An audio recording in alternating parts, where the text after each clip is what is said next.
श्री स्वामी समर्थ. स्वामी महाराज तुमच्या सर्व चांगल्या इच्छा पूर्ण करो ही स्वामींच्या चरणी प्रार्थना करते आणि आजच्या या नवीन व्हिडिओला सुरुवात करते.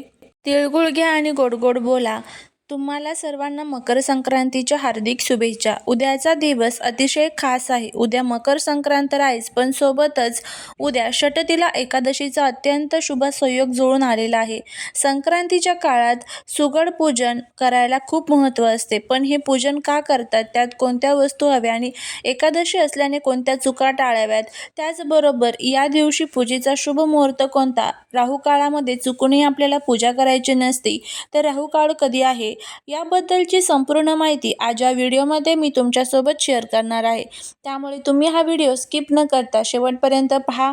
चॅनलवरती जर तुम्ही नवीन असाल तर चॅनलला सबस्क्राईब करून कमेंटमध्ये ओम सूर्याय नमः लिहायला अजिबात विसरू नका, जेणेकरून भगवान सूर्यदेवांची तुमच्या कुटुंबावर, मुलांवर अगदी भरभरून अशी कृपा होईल. संक्रांत हा सण निसर्गाप्रती कृतज्ञता व्यक्त करण्याचा सण आहे.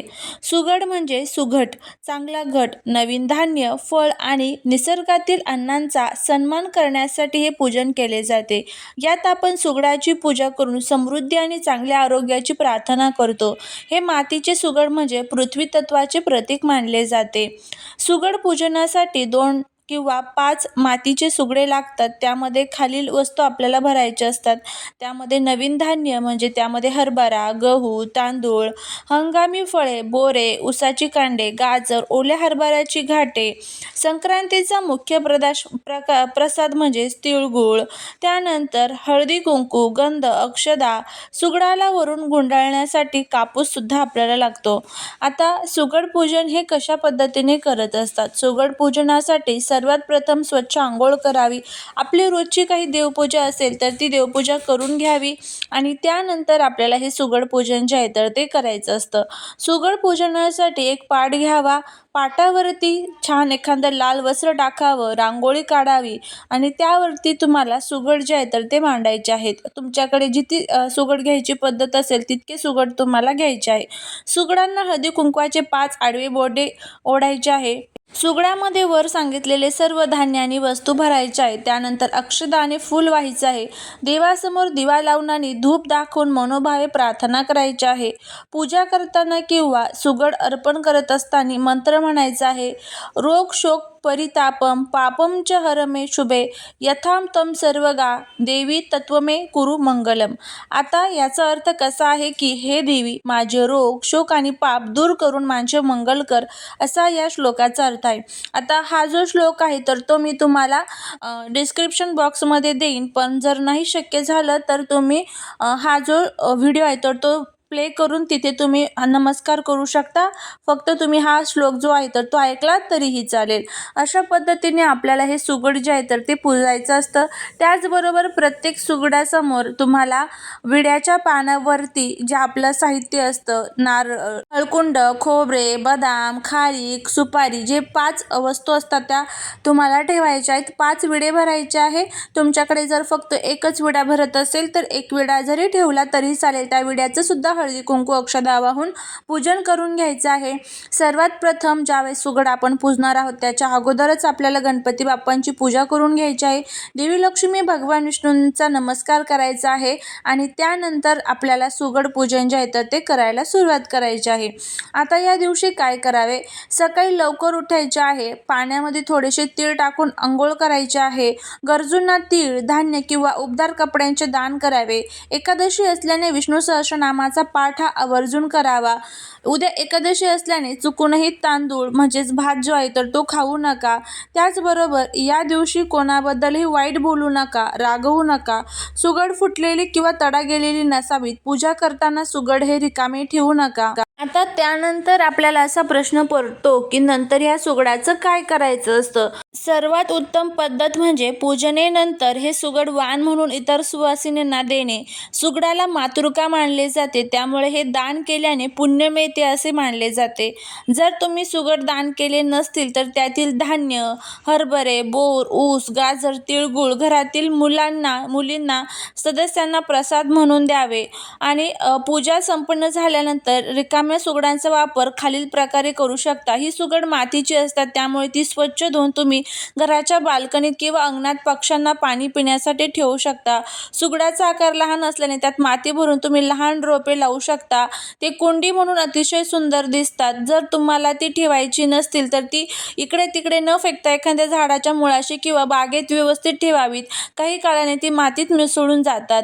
जुन्या प्रथेनुसार नदीत विसर्जन केले जायचे, पण सध्या प्रदूषणाचा विचार करता वाहत्या पाण्यात प्लास्टिक किंवा इतर साहित्य न टाकता केवळ मातीची सुगड विसर्जित करावी. सुगड ही पूजेतील पवित्र वस्तू असल्याने ती कचऱ्यात किंवा अस्वच्छ ठिकाणी फेकू नये. ती मातीची असल्याने ती निसर्गात सहज विरघळतात, त्यामुळे त्याचा वापर बागेसाठी करणं हा सर्वात चांगला पर्याय असणार आहे. सुगडाला हळदी कुंकवाच्या उभ्या रेषा लावल्याशिवाय पूजा करू नये. तसेच त्यांना नवीन पांढरा दोरा गुंडाळल्याशिवाय त्याची पूजा करू नये. चुकीचे धान्य टाळा. सुगडामध्ये घालायचे धान्य फक्त हरभरा, गाजर, ऊस, बोरे, शेंगदाणे, गव्हाच्या ओंब्या ताजे असावे. शिळे किंवा खराब झालेले साहित्य वापरू नका. परंपरेनुसार किमान 5 सुगड पूजली जातात, त्यापेक्षा कमी उपवास वगळता पूजने टाळावे. मकर संक्रांतीच्या सूर्योदयाच्या वेळी किंवा शुभ मुहूर्तावर स्नान केल्याशिवाय पूजा करू नये. अशा पद्धतीने हे जे छोटे छोटे नियम आहेत तर ते आपल्याला पाळायचे आहे. आता त्यानंतर आपण बघूया की मकर संक्रांतीमध्ये जर आपण राहू काळात पूजा केली तर त्याचे कोणते जे दुष्परिणाम आहेत तर ते आपल्याला भोगावे लागतात. राहू हा एक तमोगुणी आणि छायाग्रह आहे. राहू काळात शुभ कार्य किंवा पूजा करणे टाळले जाते. राहू काळात जर पूजा केली तर सुरू केलेल्या कामात विनाकारण अडथळे येतात किंवा ते काम पूर्ण होण्यास विलंब होतो असे मानले जाते. त्याचबरोबर असेही मानले जाते की या काळात केलेल्या पूजेचे किंवा धार्मिक विधींचे पूर्ण पुण्य फळ भाविकाला मिळत नाही, कारण राहू त्या ऊर्जेत व्यत्यय आणतो. त्यानंतर राहू काळात घेतलेले निर्णय किंवा केलेला संकल्प अनेकदा चुकतात किंवा मनात गोंधळ निर्माण होतो. या काळात नकारात्मक शक्ती अधिक प्रभावी असतात, त्यामुळे नवीन वस्तूंची खरेदी किंवा महत्त्वाचे विधी टाळले जातात. जर चुकून राहू काळात पूजा झाली तर घाबरण्याचे कारण नाही. ओम नमः शिवाय किंवा विष्णू सहस्रनामचा जप करून मनातील दोष दूर करता येतात. त्यानंतर आपण या दिवशी राहू काळ कधी आहे तर ते आपण बघूया. तर राहू काळ हा प्रत्येक दिवशी साधारण 1.5 तासाचा असा असतो. तो अशुभ मानला जातो. 14 जानेवारी 2026 बुधवार या दिवशी राहू काळ जो आहे तर तो दुपारी 12:30 पासून ते दुपारी 1:49 असणार आहे. तर या राहू काळामध्ये चुकूनही आपल्याला पूजन जे आहे तर ते करायचं नाही. आता सुगड पूजनाचा जो मुहूर्त आहे, शुभ मुहूर्त, तर तो आपण बघूया. सुगड पूजन साधारणपणे संक्रांतीच्या दिवशी सकाळी किंवा पुण्य काळात केले जाते. तर 14 जानेवारीच्या सकाळी किंवा दुपारी 3:13 नंतरची वेळ पूजनासाठी अतिशय उत्तम असणार आहे. तर जर तुम्हाला सकाळी सुगड पूजन करायचे असेल तर मग तुम्हाला ते 12 वाजायच्या अगोदरच करायचे आहे. आणि जर तुम्ही दुपारून सुगड पूजन जे आहे तर ते करणार असाल तर मग तुम्हाला 3:13 नंतर हे सुगड पूजन जे आहे तर ते करायचे आहे. कारण राहू काळ हा 12:30 ते 1:45 दरम्यान असणार आहे, त्यामुळे हा काळ आपल्याला पूर्णपणे वर्ज्य करायचा आहे. अशा पद्धतीने आपण सुगड पूजनाची संपूर्ण माहिती बघितलेली आहे. जर तुम्हाला हा व्हिडिओ आवडला तर लाईक, शेअर, सबस्क्राईब करा. श्री स्वामी समर्थ.